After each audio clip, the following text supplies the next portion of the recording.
श्री स्वामी समर्थ. मित्रांनो, मी केतन पुन्हा एकदा मी तुमच्या आपल्या स्वामी छाया चॅनेलवर स्वागत करत आहे. तर मित्रांनो, आज मी स्वामींनी सांगितलेल्या 4 गोष्टी ज्या दिवसाच्या सुरुवातीला लक्षात ठेवून दिवसाला सुरुवात करावी हे तुम्हाला सांगणार आहे. जर माहिती आवडल्यास नक्की लाईक व शेअर करा व जर चॅनेलवर नवीन असाल तर सबस्क्राईब करायला विसरू नका. तर मित्रांनो, वेळ न घालवता मी स्वामींचे नाव घेऊन आजच्या माहितीला सुरुवात करतो. श्री स्वामी समर्थ. स्वामींनी आपल्या वैचारिक 4 रत्न दिली आहेत. विचारांचे अलंकार घालणे केव्हाही चांगले. ते चोरीला गेले तरी ज्यांनी चोरले त्याचेही भले आणि ज्यांचे चोरले गेले त्याचेही भले. या अमूल्य रत्नांचा ठेवा स्वतःकडे बाळगूयात. पहिले रत्न आहे माफी.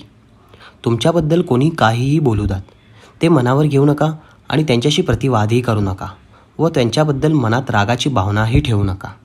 उलट तुम्ही त्यांना माफ करा. दुसरे रत्न आहे विसरून जाणे.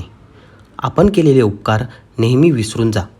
केलेल्या उपकारांचा प्रतिलाभ मिळेल अशी अपेक्षा व लोभ ठेवू नका, कारण अपेक्षाभंगाचे दुःख वाईट असते. तिसरे रत्न आहे विश्वास. नेहमी आपल्या मेहनतीवर आणि स्वामींच्या वचनावर अतूट विश्वास ठेवा.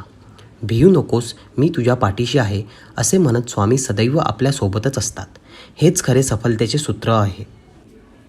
चौथे रत्न आहे वैराग्य. नेहमी लक्षात ठेवा, आपण जन्माला आलो तसे एक दिवस या संसाराचा निरोप देखील घेणार आहोत. भविष्यात काय होईल याची चिंता न करता आनंदाने वर्तमानात जगा. प्रत्येक गोष्टीचा आस्वाद घ्या, पण त्यात अडकून जाऊ नका. भगवंताच्या नामाशिवाय कोणतीही गोष्ट शाश्वत नाही, तर क्षणभंगुर आहे. म्हणून थोडक्यासाठी मोहात अडकू नका. हे होते स्वामींचे 4 वैचारिक रत्न, जे तुम्ही लक्षात ठेवून दिवसाची प्रसन्न सुरुवात करा.